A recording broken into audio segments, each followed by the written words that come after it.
Hi, here's another video. I've got this Toshiba SM-3150 HiFi system from the 70s. It's about 46 odd years old. There's a model there. I'm having a look at that today and just show you the speakers there. And the covers, I try to get them off, but they don't. On some of the models they do. I was going to take the covers off, give them a clean. I'll do that later. Okay, let me just show you here. The radio works, but there's a problem with the tape deck and the record deck. Let me show you here. To move the needle across, the record deck is supposed to spin. I haven't got the needle lowered yet, but the record deck is supposed to spin, but it's not. You can see me just turning it manually.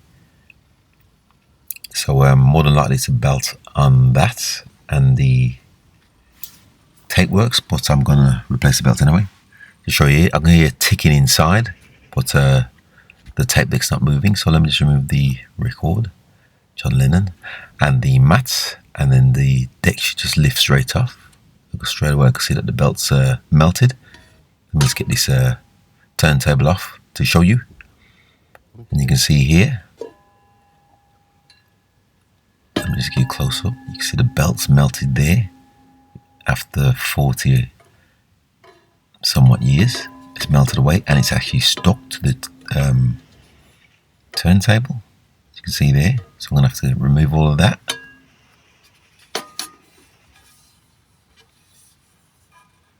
That was a rubber belt 40 odd years ago. Now it's just mush, and you can see remnants of where it's been leaking onto the deck. That's probably when I powered it up. Bits of mushy rubber there. Like I said, at one stage this was rubber. You see here. Now it's just completely melted. So what I've got to do is get rid of all of this remnants. First thing I'm going to do is try and get rid of the melted belt off the turntable. I'll try not to cut myself, but what I'm doing here is just scraping the melted rubber off the turntable, off the drive section of the turntable, obviously on the side, and I'm just going to be careful and peel it all off, speed the section up a bit.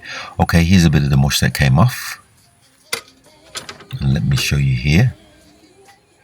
That used to be rubber, like I said, at one stage. 40 odd years ago, but now it's just melted rubber. Let's put this blade down and show you. See if I squash it between this tissue, you'll see that it's all mushy. Okay, so what I'm going to do, I find this Zaflora disinfectant, breaks down the rubber. This is what I use to clean the rubber belts or remnants off. Just dip this wet wipe in there, leave it for a bit, and I'm going to put a pair of gloves on because when this stuff gets on your hands it's difficult to get off. So here you can see me just cleaning the remnants off of the record deck, off the drive, off the record deck, and this stuff really I find breaks down the remnants of the melted rubber pretty good and pretty efficient. Like I said, it's actually disinfectant from Poundland. Okay, let me just show you here. See, I've got it nice and clean. Got rid of all the old rubber. Just go around it here. Pretty satisfied with that. Just got to get rid of the remnants here off the base. You can see me just using the Zaflora disinfectant to clean this section up. As you can see there, like I said, it's pretty efficient. And this is the drive motor, what turns the turntable. And as you can see, there's bits of remnants on there, but I'm going to clean that up also. Okay, just fast forward that. You can see the turntable nice and clean. and also I've cleaned the drive, as you can see there, and the deck itself and the base. I'm not going to clean this section because it will ruin the label. I don't want to do that. And let me just show you here. That's the speed, and this is the selector. To select the speeds, all it does is brings the belt up and down for the for the two different levels. Found the belt online for $6.99 and I've ordered it. Just got to wait for that to arrive. Okay, in the meantime, let me just turn my attention to the tape deck. It plays okay, but more than likely these belts will melt also. They haven't as yet, as you can see here. That's the belt for the meter, and you can see there it's still intact. So I'm just going to remove that one. It's for the meter and the hall sensor. And let me just get that belt out just to show you the shape of it. See, it's been set like that for years, so it's taken that oval shape. And let me just see if I can get the main belt off. I can't film all of this because it's difficult to get in there. But I've managed to remove the main drive belt. That's oval shape as well. It's not melted, but it's hard, and it's taken an oval shape. It was sat there for years in that not being used. Okay, I've managed to find a couple of belts. I've got a box of spares. This one's slightly thinner, but it should do the job. Let me just find the right sizes. And here you can see me just refitting the belts. Like I said, I'm not going to show the whole process because it's awkward to get to. You got to fit the drive belt around the motor and the capstan wheel, and you can see me I think this wheel drives the forwards and reverse, and then this is the belt for the meter. I'm just fitting here on the hall sensor. That's the hall sensor there, the grey one on the bottom. Okie doke. Right, a couple of days later the belts arrived. Let me show you here. Let's get out the packet.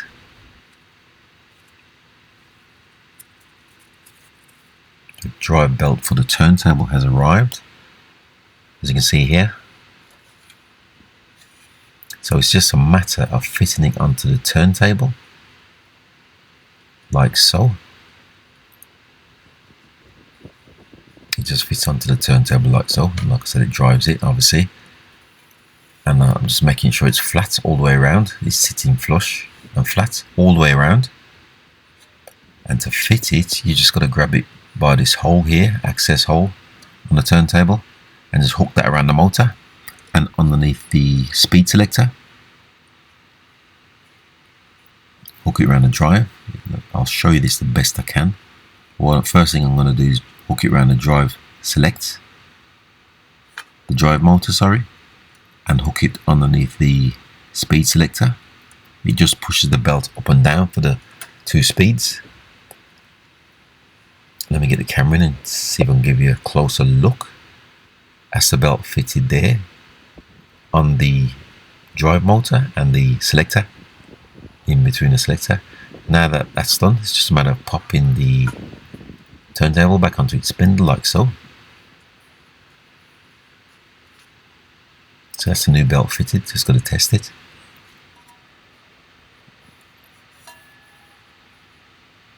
I'll just turn it a few times just to make sure it seats itself before I put the mat back on. That looks good.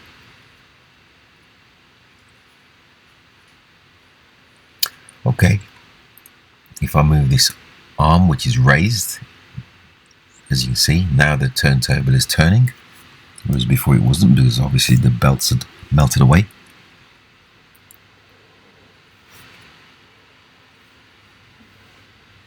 Okay, so I'm pretty pleased with that, and this is different speeds. That's 45, and if I flick it to 33, you'll see it slow down slightly. That's 45 RPM, and that's 33 RPM for albums, 45 for singles. I managed to find a record, Dirty Diana, Michael Jackson, from my collection. And let me just try that, see what it sounds like. So let me just put the needle across.